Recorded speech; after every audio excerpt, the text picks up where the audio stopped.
യോനയുടെ പിതാവാര്?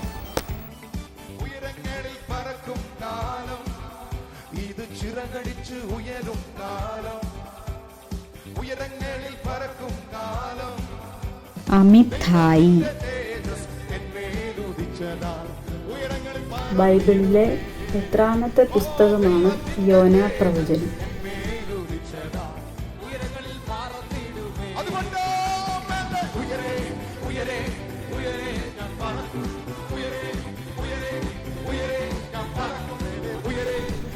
മുപ്പത്തിരണ്ടാമത്തെ പുസ്തകം. യോന പ്രവചനത്തിൽ എത്ര അധ്യായങ്ങളുണ്ട്?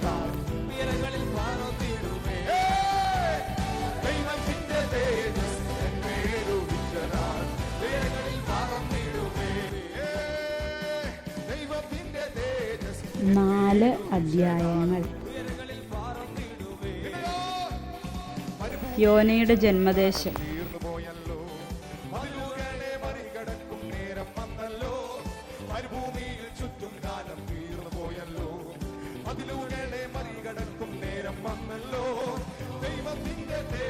ഗത്ത് ഹേഫർ.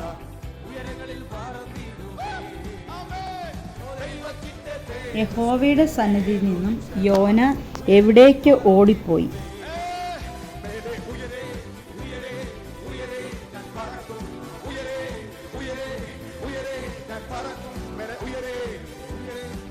തർശീശിലേക്ക്. ഏതു തുറമുഖത്തു നിന്നാണ് യോന തർശീശിലേക്ക് കപ്പൽ കയറിയത്?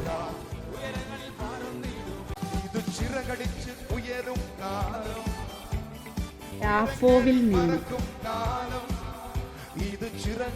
ആരു നിമിത്തമാണ് യഹോവ സമുദ്രത്തിൽ കൊടുങ്കാറ്റടിപ്പിച്ചത്?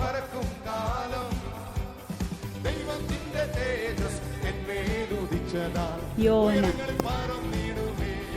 യോനയുടെ തലപ്പാവ് എന്തായിരുന്നു?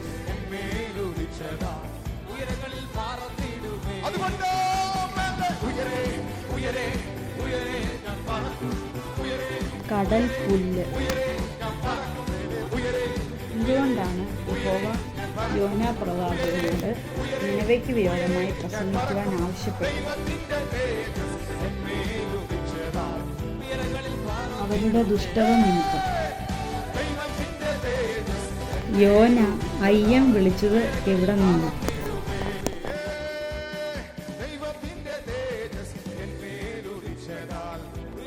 പാതാളത്തിന്റെ വയറ്റിൽ നിന്ന്.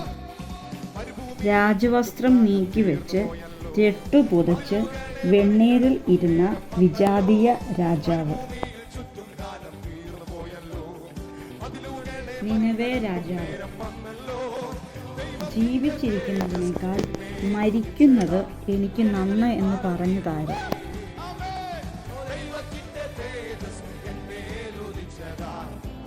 യോന. ദൈവത്തിന് അയ്യോഭാവം തോന്നിയത് ആരോട്?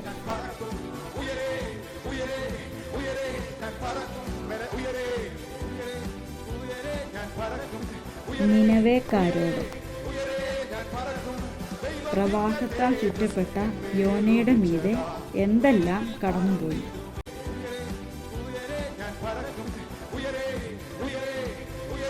ഓളങ്ങളും തിരകളും.